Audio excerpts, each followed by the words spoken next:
shit's in the safe. Got me a spot out the way. Nigga just tryna be safe. Let's get into it. A 54-year-old father gunned down by her own admission at the hands of his wife, Johanna.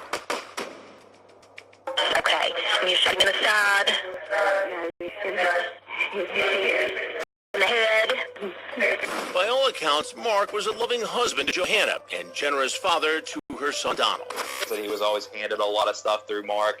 A nice car, nice clothing, trips around the world. He was pretty much giving anything that he wanted. Captain James Bear is called in to question Johanna and both are placed in separate interrogation rooms. He initially told me he conveyed the same story to me that he had to everyone else. Basically that he was taking a shower and his mother shot his father. But when he speaks with Johanna, she drops a bombshell. At some point she switched from I shot him to Donald had shot him. Captain Bear also notices something odd about Donald. See, you just put yourself in a deep hole because you sit here and told them that your son was in the shower and he ain't know nothing about me shooting his stepfather. And then you get to the precinct and say, I didn't shoot him. Donald did. You see what happened when you get to that television room, everything switch now. Everything is on you now. It feel like the wall is closing in on you now. And now you want to switch it up now. And now you going to go down with him for covering up. He was just plain as could be. He never was emotional. He was never upset. He never was angry. He was just pretty much flat the entire time. Bear hammers Donald with Johanna's story. But he was surprisingly easy to break as far as the confession goes because I confronted him with what I knew and what my suspicions were, and he pretty much just broke at that. Donald confesses to killing his stepfather, but the how and why will blow your mind. It turns out Donald had flunked out of college years earlier, although he continued to produce phony report cards and tell everyone, including his fiancée, that he was still a student. He had been living a lie for about 2 years, pretending to be a college student. So on the day of his graduation, Donald knew he was about to be exposed. He said that he'd been planning this at least since spring break. That he knew that eventually that he was going to have to graduate. So he had known for a couple months that he was going to have to do this. He was going to the gun range. I know it's hard to tell your stepfather that you flunked out of college, but killing him ain't going to make it no better because you already got kicked out of school. And now you're going to go to jail for life for murdering him. So you was not, it's not a win-win situation with you. You just put yourself in more trouble, like more and more. You just put yourself in a hole. Now you was better off just telling him that I just flunked out. I haven't been to school in a minute now, and now you better go down for murdering him, and now your mother better go down with you. And he was target practicing with multiple friends, trying to learn more about guns, which he was never really into in high school. So he taken that gun from his mother's drawer. It was his mother's gun, and had it with him during the time he was home preparing for graduation. It's just senseless to kill someone to cover up for a lie. To me, it's just incredibly selfish. But it gets even crazier. It was supposed to be a murder-suicide.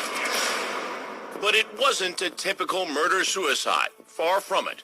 When Johanna came home from running an errand that day, Donald had already shot Mark twice in the head.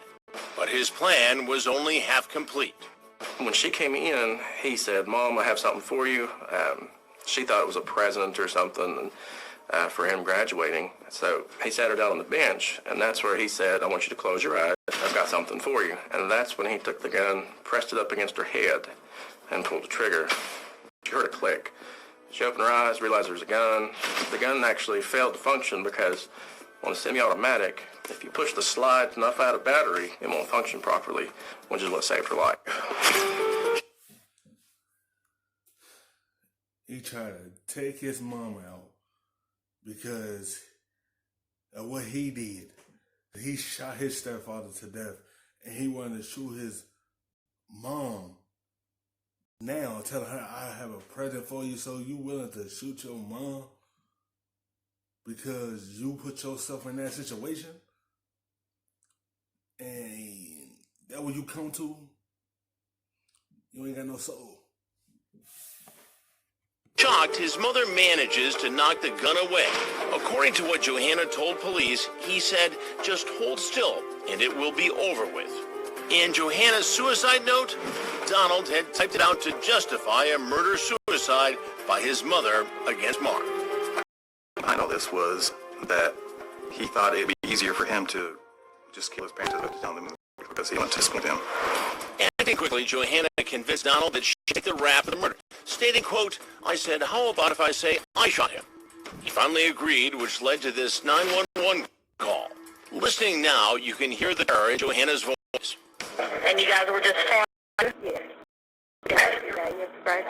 Is it your son's graduation? Okay. Is your son okay?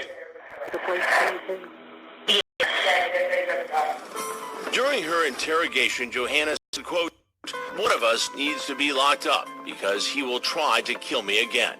I was in complete shock. That close to him throughout the years, I never saw it coming. And there was this moment when the dispatcher asked to speak to Donald. Okay, can I talk to your son? What? Sir, this is the 911 dispatcher. Okay, can you check and see if, ask her if she want to do CPR. I can help her with it if somebody needs help. He's not breathing. Okay, do you want to attempt to do CPR? I don't know. He's not breathing. I don't know. I mean, he just had no emotion, no care. It was all about him. The simple fact is, he tried to kill you, put the gun to your head, and then you turn around and say, how about I tell them that I killed him? He just tried to kill you. So you willing to lie for your son, take a charge for him, when he just tried to send you away. And now they're going to arrest both of y'all. You for covering up for your son and him killing him. Only him, and he could care less about anything else. He even had a game plan for how he was going to react and his plan for the future after, if he was able to pull this off. His game plan was he was going to ride the swell of emotion he got and the sympathy that he got from people to try to get him through financially or whatever he could get for quite some time. Then he planned on getting fit, as he put it, and he said he had planned on going into law enforcement, actually. In fact, during his confession, Donald told police that after he shot Mark, he, quote, expected to be physically ill, or, at least worried. It's not there. Mark McDermott's family in Australia is understandably devastated. Still to this day, I'll never make sense of it because it's just a heartless monster that was born into my brother. I think he's in the right place. You see what he said? I tried to get emotional, but it wasn't there. That show you he lost. Like his soul is not there. When he say I tried to get emotional and it wasn't there, that letting you know he ain't got no conscience. So he willingly shot that man in his head.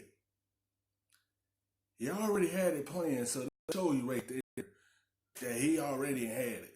He ain't had no conscience. And he's going to be there for the rest of his life. Not going to bring Mark back. Donald has never expressed remorse for his actions and even told Captain Bear he would do it all again.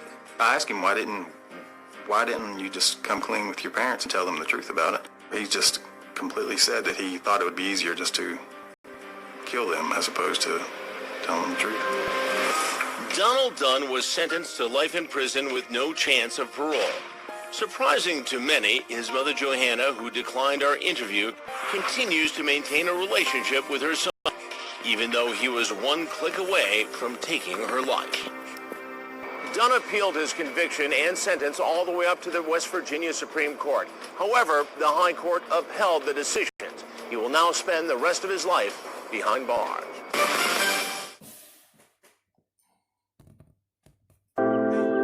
Put a little bit of the rub, nigga, I gotta be safe.